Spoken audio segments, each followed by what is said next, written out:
عام 1859 في عالم اسمه تشارلز داروين عمل نظرية جديدة اسمها التطور. العجيب في النظرية دي إن ما كانش ليها أي أساس علمي أو منطقي، وعلى الرغم من كده كل الجامعات درستها وكانت مقتنعة بيها، على الرغم إنها كانت مبنية على الخيالات والافتراضات.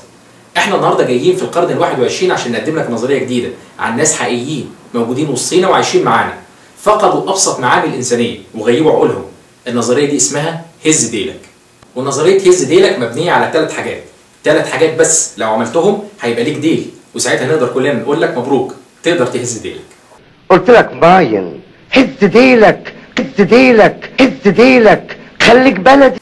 المرحلة الأولى اوعى تصدق أي حاجة بتسمعها إلا اللي في الإعلام المصري، ومهما ربنا يديك من آيات وصور يثبت لك بيها كذب الإعلام وحتى يفضح لك الضيوف اللي الإعلام بيستضيفهم، ما تصدقش، طنش وكبر دماغك. يبقى الناس في الميادين حتى نهاية رمضان، لماذا؟ بالفعل يعني على الشعب المصري العظيم اللي نزل وأبهر العالم كله بموجة جديدة من الثورة اللي هي بدأت يوم 30 يونيو إن هو يستكمل مشواره. لأن هذا هو حقها، فعلى الأقل ولكي يتم بس اوعى تنسى زي ما مبارك علمنا، الجزيرة ايه؟ متآمرة، الجزيرة ايه؟ عميلة، الجزيرة ايه؟ يهودية.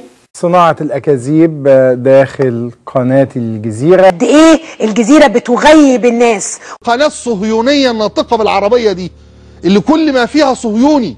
انت كده ضمنت ان ديلك ان شاء الله هيبقى طويل، بس اوعى ضميرك يفوق وتفتح عينك. احنا بنتكلم فعلا عن الجزيرة باعتبارها طبعا الشبكة الإخبارية الأهم والأفضل مهنيا والأعلى جماهيريا والأقوى تأثيرا والأقدر وصولا لملايين المشاهدين في العالم العربي. الحاجة التانية ودي اللي هتحدد مستقبل الديل، هل بعد كده هتقدر تهزه ولا هتضطر تعمله فيونكة ولا تقلبه حمالات؟ علشان كده هو من دلوقتي بنقول لك لازم قلبك يكون قاسي حجر، واللي يتقال لك عليه تعمله بالسكان. يعني يتقال لك عايزين تفويض تنزل تفوض، حتى لو ما كانش في حاجة في الدنيا اسمها تفويض.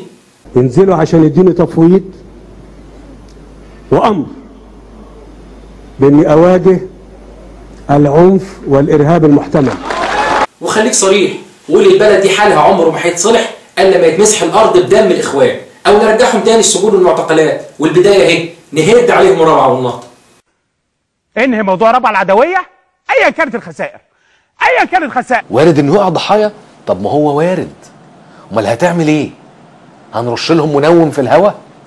عشان حضراتكم كلكم وانتوا قاعدين محدش يبقى ضميره مأنبه.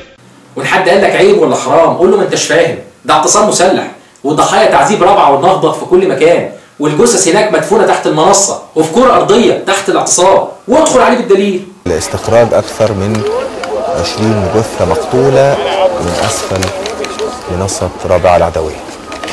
بس اوعى تضعف لما تعرف ان ما كانش فيه اصلا ضحايا تعذيب ولا جثث تحت المنصه ولا كره ارضيه. اديك قلت اللي يريح ضميرك وقتها والسلام. مفيش فيهم ولا جثمان نقدر نقول ان هو توفى من فتره زمنيه قبل فرض الاعتصام. نعم.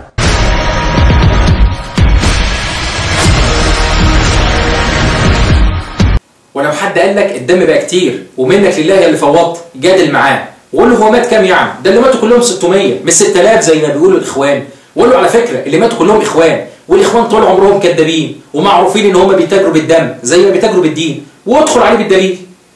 طلعت بنت بلتاجي نفت قالت انا هو موجوده ما متش ببنته، قال لك بنتي اتقتلت، بنت وطلع ان بنته قالت ما اتقتلتش انا عايشه هو على قيد الحياه، يعني كذب حتى في الدم بنته بيقول لك اتقتلت وقعد يعيط. في وقت مقتل أسماء البلتاجي رصاصة جات لها من الخلف، هل التقرير رصاصة من الخلف ولا من الأمام بالنسبة لكم؟ ولو حسيت ان الموضوع وسع منك والمساله بقت كبيره والدم زاد عن حده، مصمص في شفايفك وقول والله كده حرام، بس انا عمري ما قلت اقتله. وما تنساش تكتب على الفيسبوك وتويتر وتقول الدم المصري غالي عمره ما كان رخيص.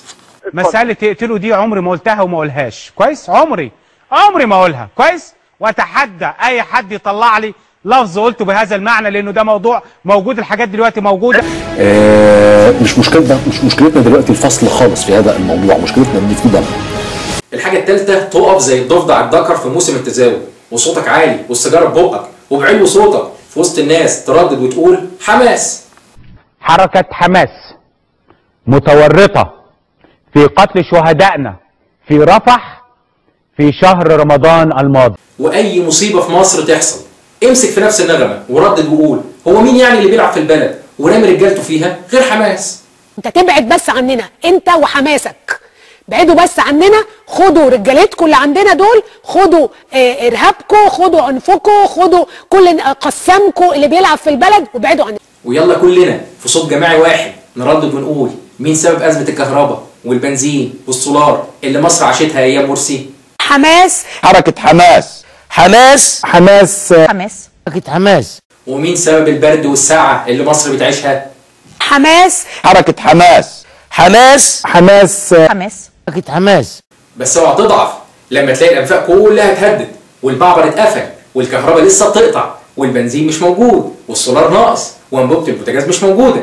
خليك على نفس مبدأك زي البغبغان بالظبط. يعني لما حد يقول لك اردوغان زعيم يبقى اردوغان ايه؟ زعيم. المؤكد ان حزب العداله والتنميه بزعامه اردوغان الوجه التركي العالمي الاسلامي الرائع اللي هو العرب يهيمون به حبا، واول تركي الحقيقه يحصل على هذا الحب والمحبه الهائله من قبل العرب وبيعتبروه منتصر للعروبه كمان وهو الرجل التركي.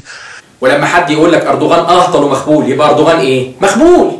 اردوغان مخبول اسطنبول اللي شغال ليل نهار، يعني لا ينام الليل يا عيني. واضح ان مصر عملت له ارتكاريه في دماغه. واول ما تحس ان شروط المرحله دي اتحققت فيك هتلاقي نفسك لا اراديا بتحب الاغنيه دي قوي. انا عندي بغبغان غلباوي بنص لسان بينقص اللي اقول وذاكروا الليل بطول والصبح القاه بيقولوا ويعيدوا لوحده كمان زي التلميذ الشاطر ما يذاكر الامتحان. كده مبروك عليك الديل، والحلقه اللي جايه ان شاء الله نقول لك ازاي تقدر تهز الديل، بس امان عليك تهزه بضمير لحد ما الانقلاب يقع ان شاء الله.